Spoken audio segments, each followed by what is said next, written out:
Hello guys, today I will show you how to share a contact card between two Androids. So let's get started.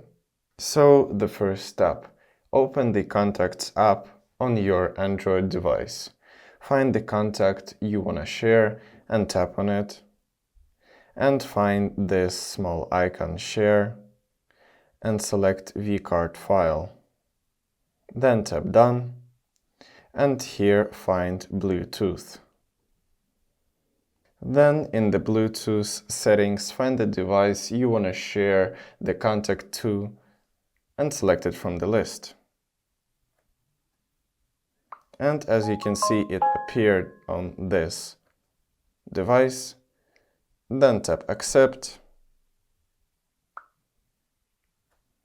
and go into this file and select the Gmail. And let's check it in the Contacts app.